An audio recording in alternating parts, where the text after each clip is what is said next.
ओम नमः शिवाय। शिवजी सदा सहाय। ओम नमः शिवाय। गुरुजी सदा सहाय। मल्लिकार्जुन और महाकाल नामक ज्योतिर्लिंगों के आविर्भाव की कथा तथा उनकी महिमा। सूत जी कहते हैं, महर्षियों, अब मैं मल्लिकार्जुन के प्रादुर्भाव का प्रसंग सुनाता हूँ, जिसे सुनकर बुद्धिमान पुरुष सब पापों से मुक्त हो जाता है। जब महाबली तारक शत्रु शिवपुत्र कुमार कार्तिकेय सारी पृथ्वी की परिक्रमा करके फिर कैलाश पर्वत पर आए और गणेश के विवाह आदि की बात सुनकर क्रोध पर्वत चले गए। पार्वती और शिवजी के वहां जाकर अनुरोध करने पर भी नहीं लौटे तथा वहां से भी बाहर 12 कोस दूर चले गए। तब शिव और पार्वती ज्योतिर्मय स्वरूप धारण करके वहां प्रतिष्ठित हो गए। वे दोनों पुत्र स्नेह के आतुर हो पर्व के दिन अपने पुत्र कुमार को देखने के लिए उनके पास जाया करते हैं। अमावस्या के दिन भगवान शंकर स्वयं वहां जाते हैं और पौर्णमासी के दिन पार्वती जी निश्चय ही वहां पदार्पण करती हैं। उसी दिन से लेकर भगवान शिव का मल्लिकार्जुन नामक एक लिंग तीनों लोकों में प्रसिद्ध हुआ। उसमें पार्वती और शिव दोनों की ज्योतियां प्रतिष्ठित हैं। मल्लिका का अर्थ पार्वती है और अर्जुन शब्द शिव का वाचक है।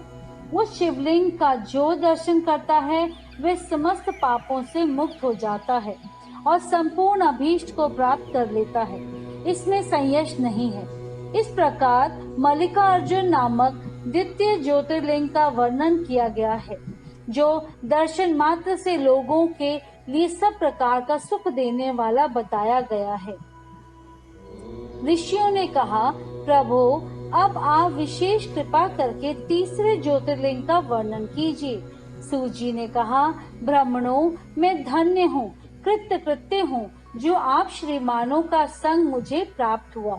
साधु पुरुषों का संग निश्चय ही धन्य है। अतः मैं अपना सौभाग्य समझकर पाप नाशिनी परम पावनी दिव्य कथा का वर्णन करता हूँ। तुम लोग आदर पूर्वक सुनो। अवंती नाम से प्रसिद्ध एक रमणीय नगरी है, जो समस्त देहधारियों को मोक्ष प्रदान करने वाली है। वे भगवान शिव को बहुत ही प्रिय, परम पुण्यमयी और लोक पावनी है।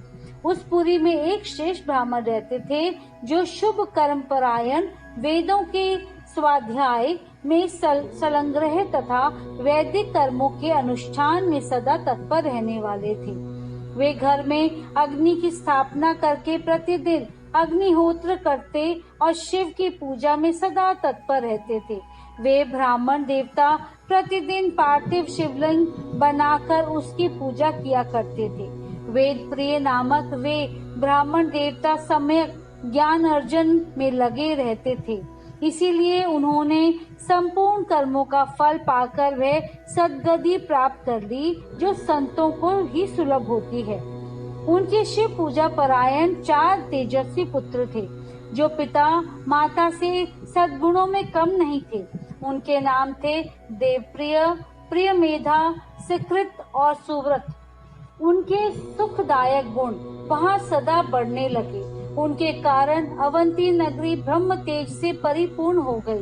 उस समय रतनमाला पर्वत पर दूषण नामक एक धर्मद्वेषी असुर ने ब्रह्मा जी से वर पाकर वेद, धर्म तथा धर्मात्माओं पर आक्रमण किया। अंत में उसने सेना लेकर अवंती उज्जैन के ब्राह्मणों पर भी चढ़ाई कर दी। उसकी आज्ञा से 4 भयानक दैत्य चारों दिशाओं में प्रलयाग्नि के समान प्रकट हो गए। परंतु वे शिव विश्वासी ब्राह्मण बंधु उनसे डरे नहीं। जब नगर के ब्राह्मण बहुत घबरा गए, तब उन्होंने उनको आश्वासन देते हुए कहा, आप लोग भक्त वत्सल्य भगवान शंकर पर भरोसा रखें। यूं कह शिव लिंग का पूजन करके वे भगवान शिव का ध्यान करने लगे। इतने में ही सेना सहित दूषण ने आकर उन ब्राह्मणों को देखा और कहा, इन्हें मार डालो, बांध लो। वेद प्रिय के पुत्र उन ब्राह्मणों ने उस समय उस दैत्य की कही हुई वह बात नहीं सुनी। क्योंकि वे भगवान शंभु के ध्यान मार्ग में स्थित थे। उस दुष्ट आत्मा दैत्य ने ज्यों ही उन ब्राह्मणों को मारने की इच्छा की, त्यों ही उनके द्वारा पूजित पार्थिव शिवलिंग के स्थान में बड़ी भारी आवाज के साथ एक गड्ढा प्रकट हो गया। उस गड्ढे से तत्काल विकट रूपी धारी भगवान शिव प्रकट हो गए, जो महाकाल नाम से विख्यात हुए। वे दुष्टों के विनाशक तथा सत्पुरुषों के आश्रयदाता हैं।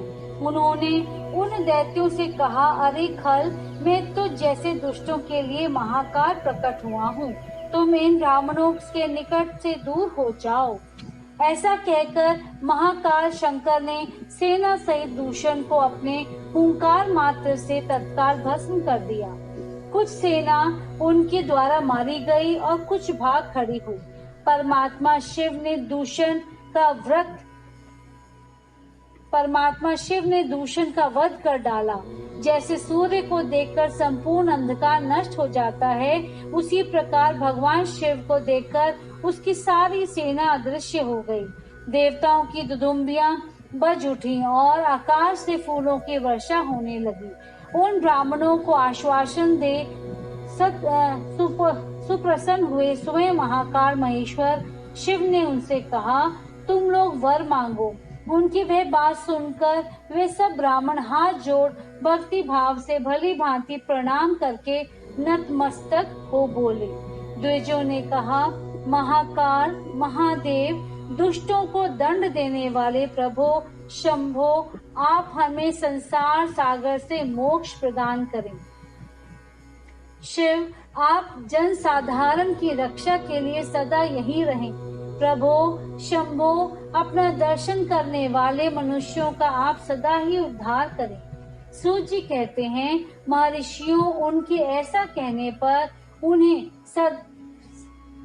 सदती से भगवान शिव अपने भक्तों की रक्षा के लिए उस परम सुंदर गड्ढे में स्थित हो गए।